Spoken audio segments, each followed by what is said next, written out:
नमस्कार दोस्तों, मैं हूं आपकी दोस्त अंजलि आनंद और आप सभी का स्वागत है मेरे चैनल क्रेजी स्टार्स अंजलि आनंद में। अपने सभी दोस्तों और स्नेहीजनों को सबसे पहले तो मैं इस शारदीय नवरात्र की शुभकामनाएं देना चाहती हूं और ये प्रार्थना करती हूं माँ जगदम्बे से, माँ दुर्गा से कि आप सभी की ज़िंदगी में सारी खुशियाँ आएँ। आप सबों की ज़िंदगी में अगर थोड़ी सी भी कोई भी कष्ट, कोई भी परेशानी है तो वो सब माँ दुर्गा अपने आशीर्वाद से उन सबको ख़त्म कर दें। दोस्तों, आज मैं एक कहानी लेकर के आपके सामने आई हूँ और उस कहानी का शीर्षक है सर्दी की एक रात। जी हाँ दोस्तों, आज की ये जो कहानी मैं आप लोगों के सामने रखने जा रही हूँ वो मानवीय संवेदनाओं को झकझोरने वाली एक ऐसी कहानी है कि आप यकीन मानो आप रो पड़ेंगे।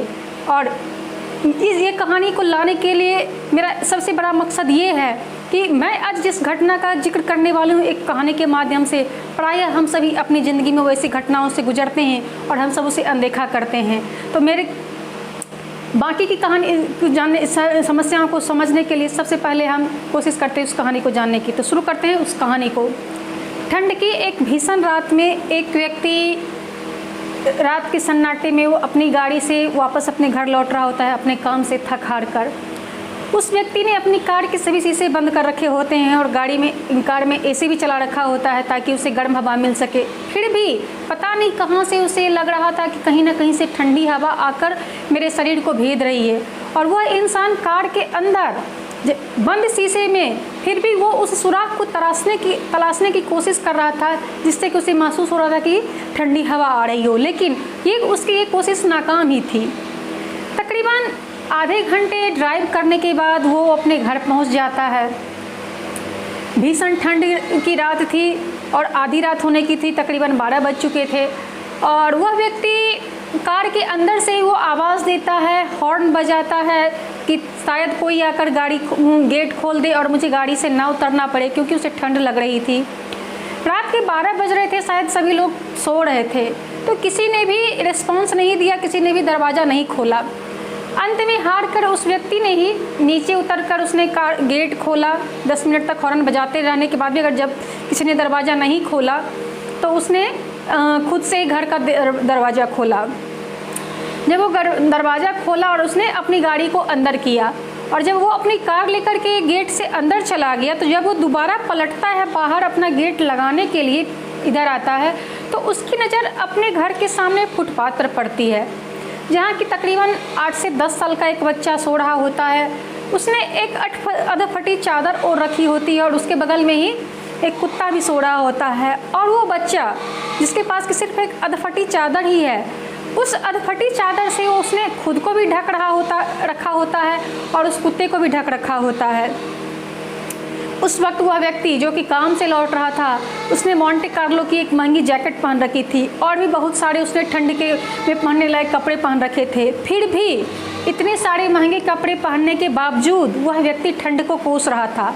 जैसे ही उसने अपने अंदर उस ठंड को कल्पना करने की कोशिश की, उस बच्चे को जो कि एक फटी हुई चादर ओढ़ के फुटपाथ पे आधी रात को सो रहा था, उसके ठंड को जैसे उसने महसूस करने की कोशिश की तो वो अंदर तक सकपका गया, अंदर तक कांप उठा वो।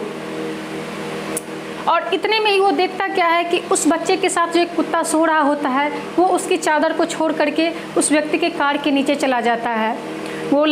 वो आधे घंटे की ड्राइव करके वो अपनी कार लेकर के आया था और उसकी कार का इंजन गर्म था और शायद उस इंजन की गर्माहट पाने के लिए ये कुत्ता वहाँ से उसकी चादर से निकलकर उसकी कार के नीचे आकर के सो गया। और वो सुकून, उसे लगा कि उस इंजन की गर्मी से उसे सुकून मिल रहा है।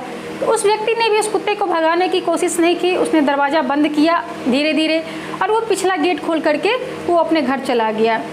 घर के अंदर सभी लोग सो रहे थे, वह भी अपने कमरे में चला गया सोने के लिए। और जैसे ही उसने रजाई उठाई, एक बार फिर से उस व्यक्ति के मन में वो बच्चा कौंध गया और उसने दोबारा से उस बच्चे के ठंड को महसूस करने की कोशिश की। और वह अपने मन में सोचने लगा कि मेरे पास इतने सारे विकल्प हैं, मेरे साथ महंगे महंगे ठंड में पहनने लायक कपड़े हैं, रजाई है, कंबल है, चादर है, फिर भी मैं इसे किसी से बांटने की कोशिश नहीं करता हूँ, मैं इसे किसी के साथ शेयर नहीं करता हूँ। और उस गरीब बच्चे के पास मात्र एक अधफटी चादर ही थी, फिर भी उसने अपनी उस चादर को एक निमुहा धन के साथ, एक कुत्ते के साथ उसने शेयर किया था, एक जीव के साथ उसने शेयर किया था, क्योंकि उस बच्चे ने उस ठंड को महसूस किया था। उसने ये महसूस किया था कि जैसी ठंड मुझे लग रही है शायद इसी तरह की ठंड उस कुत्ते को भी लग रही होगी। और वो व्यक्ति यही सारी बातों को अपने मन में सोचते सोचते वह सो जाता है। जब वो सो जाता है उसकी आंख लग जाती है और अगली सुबह जब वह उठता है और अपने घर का दरवाज़ा खोलता है तो वह देखता है कि उसके घर के सामने भीड़ लगी होती है। वो जानने की कोशिश करता है कि आखिर यह भीड़ क्यों लगी है। तो वो किसी से पूछता है कि भाई आखिर ये इतनी भीड़ सुबह सुबह क्यों लग रही है। तो उसने सामने वाले ने उसे जवाब दिया कि वो जो चाय बेचने वाला लड़का था सोनू, कल रात वो ठंड की वजह से मर गया है। अब ये सुनने के बाद उस व्यक्ति के झरझर आंसू बहने लगते हैं और वो मन में ये सोचता है कि काश अगर मैंने उस बच्चे को अपनी एक रजाई, अपना एक पुराना कंबल, अपनी एक पुरानी चादर ही अगर दे दी होती तो शायद वो बच्चा ठंड से नहीं मरता। और वो अपने आप प्रायश्चित करने लगता है। दोस्तों, ये सिर्फ एक कहानी नहीं है, ये आज हमारे वर्तमान हमारे समाज की स्थिति है। ना जाने वैसे कितने ही बच्चे हैं जो कि फुटपाथ पर ठंड में बिना कपड़ों के, बिना ठंडी कपड़ों के, बिना चादर के सोते हैं। और हम अपने घरों में एसी चलाकर, गर्म हीटर चलाकर सोते हैं, कंबल और रजाई ओढ़कर सोते हैं। क्या कभी हम उस ठंड को महसूस करते हैं जो वह बच्चा महसूस करता है, जो फुटपाथ पर सो रहे इंसान महसूस करते हैं? क्या हमने सच में अपनी आत्मीयता खो दी है? क्या हमने सच में अपनी मानवीयता खो दी है? क्या हम सच में मानव कहलाने के अधिकारी हैं? आप एक बार अपने मन में ज़रूर विचार करिएगा दोस्तों कि क्या इस कहानी को देखने के बाद, इस कहानी को सुनने के बाद क्या आपके मन में यह सवाल खड़ा होता है कि क्या हम अभी भी मानव बनने के लायक हैं, मानव कहलाने के लायक हैं? मैं कहूँगी नहीं।